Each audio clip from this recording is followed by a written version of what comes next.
Assalamualaikum warahmatullahi wabarakatuh. Perkenalkan, nama saya Alifa Fairuz Sabira dengan NIM 21042239. Pada kesempatan kali ini, saya akan memaparkan materi mengenai perubahan organisasi.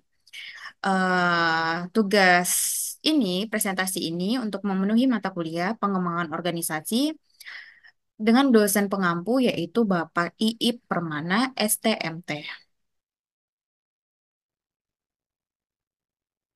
Perubahan dalam organisasi bukan semata untuk kepentingan organisasi, tetapi justru yang lebih berkepentingan adalah manusia yang ada dalam organisasi. Organisasi dijadikan objek oleh kegiatan manusia, di mana manusia mencari manfaat yang sebesar-besarnya dari aktivitas organisasi melalui manusia-manusia yang ada di dalamnya.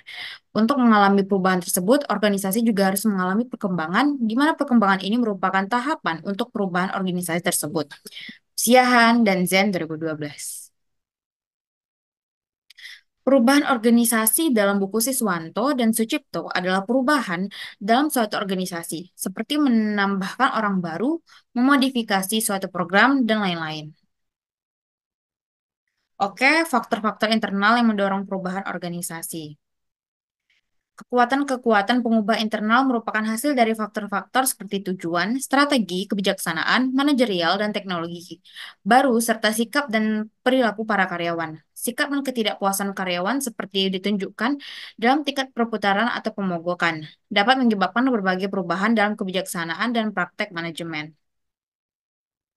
Adapun faktor-faktor yang mendorong perubahan organisasi adalah kegiatan-kegiatan karyawan. Kegiatan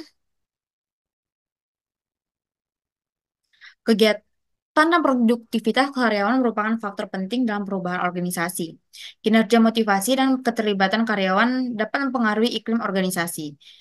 Jika karyawan tidak puas atau tidak termotivasi, perubahan dalam struktur atau proses kerja mungkin diperlukan untuk meningkatkan efisiensi dan moral. Dua, tujuan organisasi. Memberikan arah dan fokus bagi semua kegiatan. Ketika tujuan organisasi berubah, misalnya dari ekspansi pasar ke inovasi produk, semua aspek organisasi harus menyesuaikan diri.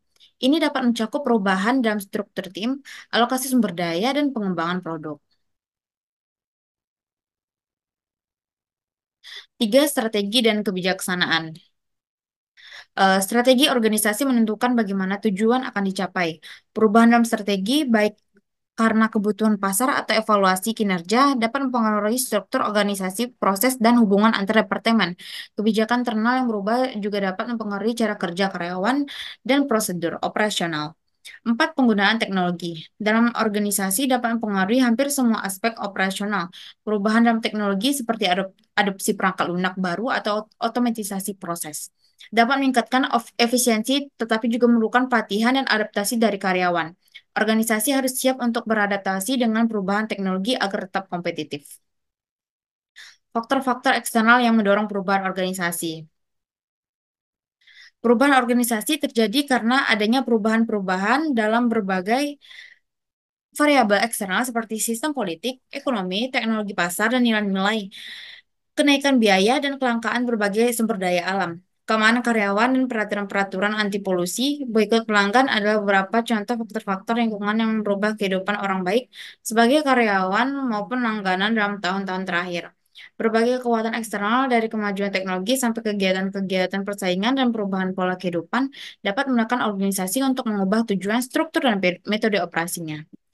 Faktor-faktor tersebut, satu, kebudayaan.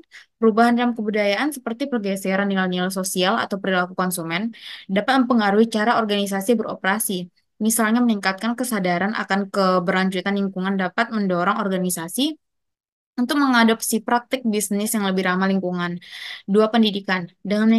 Dengan meningkatnya pendidikan, karyawan mungkin menuntut lebih banyak dari organisasi, seperti pengembangan karir dan pelatihan. Hal ini memaksa organisasi untuk beradaptasi agar tetap menarik bagi tenaga kerja terdidik. Tiga, sosial. Perubahan dalam struktur sosial seperti populasi yang menua atau peningkatan jumlah keluarga tunggal dapat mempengaruhi permintaan untuk produk dan layanan tertentu. Empat, politik. Ketidakstabilan politik juga dapat menciptakan ketidakpastian yang mempengaruhi keputusan bisnis. Lima, ekonomi. Organisasi harus siap untuk beradaptasi dengan kondisi ekonomi yang berubah. Enam, teknologi. Organisasi yang tidak dapat mengikuti kemajuan teknologi beresiko tertinggal di pasar. Nah, begitulah pemaparan materi dari saya. Semoga apa yang saya sampaikan menjadi ilmu dan berguna bagi rekan-rekan semuanya. Saya tutup dengan mengucapkan wabillahi taufiq wal hidayah. Wassalamualaikum warahmatullahi wabarakatuh.